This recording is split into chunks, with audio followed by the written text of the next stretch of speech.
क्षमा breaking Jain news. Mukesh Chandanwala Patodi शिरोमणि सरक set डोणाइतन मुख्य यजमान परिवार। और उसके बाद में तैयार रहेंगे नवीन जी आनंद जी रोदा अपने संपूर्ण धर्म प्रभावना समिति के साथ में। महाराष्ट्र एवं संघ के चरणों में नमोस्तु नमोस्तु नमोस्तु। महाराष्ट्र मेरा प्रश्न यह है कि कोई अगर हमारे घर के सामने कचरा फेंक कर जाता है तो हम उसे तुरंत मना कर देंगे, लेकिन कोई अपनी बातों से या अपने काम से हमारे मन में कचरा फेंके तो हम उसे भरपूर जगह देते हैं। ओशो ने कहा भी है कि सवाल ये नहीं होना चाहिए कि आप कितना याद रख सकते हैं, सवाल ये होना चाहिए कि आप क्या भुला सकते हैं। तो ये भुलाने की कला हम कैसे सीखें? बहुत अच्छा सवाल है। पहले तो मैं चाहूँगा एक बार इस परिवार का जोरदार अभिनंदन कर दीजिए। आज के समय में 25 सदस्यों का भोजन एक चूल्हे में होता है। अपवाद स्वरूप ही ऐसे कुछ परिवार है, उसमें ये पाटोदी परिवार। आज के टाइम में मैं ऐसे परिवारों को एक आदर्श परिवार के रूप में देखता हूँ और भावना भाता हूँ कि तुम्हारा पूरा परिवार इसी तरह बंधा रहे, एकजुट बना रहे। सवाल हमारे दिमाग में कोई कचरा भर दे तो हम उसे क्यों एंट्री दे देते हैं, हम उसे भुला क्यों नहीं पाते। मनुष्य के मन की एक बड़ी दुर्बलता है कि वो प्राय नकारात्मक बातों को पकड़ता है। अगर सोच सकारात्मक हो तो नकारात्मकता से प्रभावित होना कम हो जाए, और जब तक हम नकारात्मकता से प्रभावित होते रहेंगे इस तरह की समस्याएं हम पर हावी होते रहेंगी। अगर घर में कहीं धुआं आता है तो दरवाज़ा बंद हो जाता है, लेकिन जिससे मन में धुआं आता है उसको आप खोल करके चलते हैं। इस नेगेटिविटी को ख़त्म करना चाहिए। क्षमा करने का भाव और नज़रअंदाज करने की क्षमता अपने भीतर विकसित करनी चाहिए। और एक बात तय कर लीजिए कि जिससे मेरी सहजता खंडित हो मुझे उसे एंट्री नहीं देना, तो चीज़ें नियंत्रित हो सकती। ओ मुकेश चंदनवाला पाटोदी पूरा संपूर्ण। ओम एक और हो है। गया। नमोस्तु समय गुरुदेव। कम है, जल्दी से बोलो। मेरा प्रश्न ये है गुरुदेव, हम महाराज जी को आहार देते समय सूट क्यों नहीं पहन सकते, जबकि सूट और साड़ी दोनों हमारे ही बनाए गए कपड़े हैं। हमारे सिद्धांतों के अनुसार दोनों ही वस्त्रों में हमारा उद्देश्य पूरा हो सकता है, तो फिर सूट को स्वीकार क्यों नहीं किया जाता? ऐसा ही सवाल एक डॉक्टर ने मुझसे किया।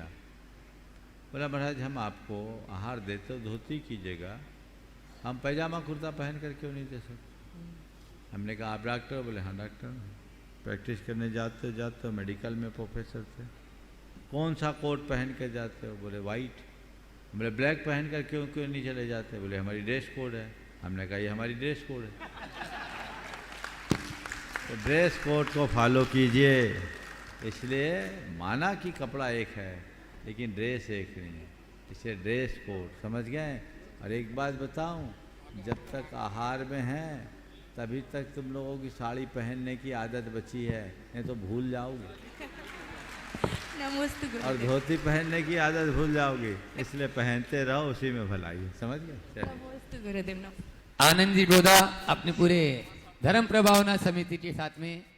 और उसके बाद में तैयार रहेंगे डॉक्टर प्रेमचंद जी मंगलचंद जी पाटनी एलोरा गुणायतन ट्रस्टी। गुरुदेव के चरणों में बारंबार नमस्तु। सभी संघ को वंदामी नमस्तु सभी करता हूँ। गुरुदेव आज आपने प्रवचन में एक बहुत अच्छी बात बोली थी कि सबके मन की बात पूरी नहीं होती। मैं इस पूरे प्रवचन हाल में धर्म प्रभावना समिति की तरफ से गुरुदेव आपके मन की बात तो पूरी होती है। आपने बोला किसके मन की बात पूरी नहीं होती, लेकिन मैं पूरी प्रभावना जितने मुझे सुन रहे हैं देख रहे हैं, मैं ये गारंटी के साथ कह सकता हूं कि गुरुदेव के मन की बात पूरी होती है। मैं इसका कुछ उदाहरण आपके समक्ष प्रस्तुत देना बताना चाहता हूं। गुरुदेव 1 जून को हम पूरी टीम के साथ आपके दर्शन करने आए। जब आपने हमको आशीर्वाद दिया कि इंदौर के चतुर्मास के लिए बोले आप अपना पुण्य गाढ़ा करो। हम घबरा गए, डर गए। पुण्य गाढ़ा करो, चतुर्मास बहुत करीब है। तो गुरुदेव ने बोला कि पुण्य गाढ़ा करो। फिर हम भोपाल गए। भोपाल में भी बोला कि बादल तो बरसने के लिए तैयार है, लेकिन पुण्य गाढ़ा करो। फिर घबरा गए। फिर हम लोग भाई सब गए सब वापिस से कि हमारा पुण्य गाढ़ा कैसे करें। कई व्हाट्सएप युद्ध चले जो इंदौर की प्रभावना के विपरीत रहे। कई मीटिंग्स हुई। गुरुदेव, ये क्या है आपकी कला में कि हमारा पुण्य तो गाढ़ा हुआ और इंदौर में इतनी शानदार प्रभावना हुई। इतनी विपरीत परिस्थितियों में भी हमने आपको बार बार देखा, चाहे वो भोजनशाला से संबंधित काम हो। हमारे पीछे जितनी सुंदर भोजनशाला आप लोगों ने अभी सब शिवरात्रियों ने खाई, भोजन किया वहां पे, लेकिन उसको प्राप्त करने में लिए हमारी टीम को ये पसीना निकल गया वो जगह को लेने में। लेकिन गुरुदेव का कितना बड़ा आशीर्वाद रहा कि बोलना क्या चाह रहे, जल्दी समेट। हाँ, बहुत लोग हैं पीछे। हाँ। नहीं गुरुदेव, वो पूरी बात तो बोलना पड़ेगी। हाँ। तो उसके लिए भी बड़ा प्रयत्न है, लेकिन गुरुदेव का इतना अच्छा आशीर्वाद रहा कि वो इतनी बड़ी समस्या भी इतने कम टाइम में सब निकल गए। फिर सबसे बड़ी बात जो मैं आप लोगों को करना चाहता हूं कि मध्य प्रदेश नहीं पूरे देश में गुरुदेव ने बोला चतुर्मास में कोई कलश स्थापना नहीं होगी।